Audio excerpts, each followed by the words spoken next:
Selamat siang, perkenalkan aku Reti, salah satu financial planner dari finansialku.com. Buat teman-teman yang udah punya dana darurat, salah satu tadi kita bisa menyimpannya di reksadana pasar uang. Kan ada banyak nih Mbak instrumen reksadana, maksudnya ada pilihan reksadana saham dan lain sebagainya. Kenapa sih yang paling sering disarankan untuk menyimpan dana darurat itu di reksadana pasar uang, Mbak? Oke, yang pertama itu karena resikonya lebih kecil gitu. Karena kan reksadana pasar uang itu cenderung harganya itu meskipun naiknya nggak tajam, tapi dia itu kecenderungan untuk turunnya itu kecil gitu. Nah kita kan pasti pengen dana darurat kita itu aman supaya apa? Ketika kita butuh nilainya nggak turun gitu. Nah itu kenapa untuk dana darurat instrumennya adalah reksadana pasar uang gitu. Nggak lucu dong kalau misalnya kita butuh kayak kemarin contohnya ya pas waktu COVID, misalnya kita taruh dana darurat kita di pasar saham gitu ya, di reksadana saham gitu. Nah, ketika itu kan harganya turun, bisa jadi nilainya turun. Kalau lucu dong gitu ya, kita butuh waktu darurat, nilainya malah turun, gimana ini gitu.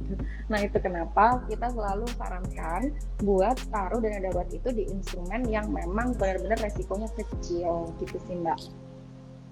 Oke, berarti clear kalau kenapa nih biasanya yang disarankan adalah reksadana pasar uang karena memang tadi ya Mbak resikonya itu kecil.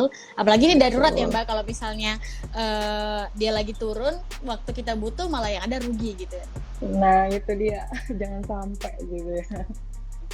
Oke, mungkin gini ya, uh, buat teman-teman semua, nggak perlu khawatir misalnya penghasilannya pas-pasan atau gajinya pas-pasan, kemudian kita jadi punya banyak alasan buat nggak punya dana darurat. Padahal dalam kondisi darurat adalah ya dana itu yang bakal menyelamatkan kita gitu ya.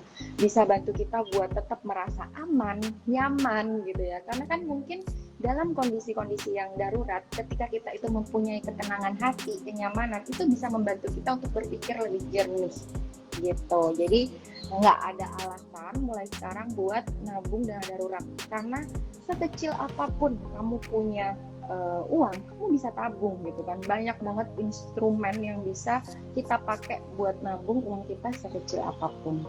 Jadi jangan beralasan lagi buat nggak punya uang buat beli dana darurat, sedangkan kamu bisa ngopi-ngopi cantik di kafe gitu ya.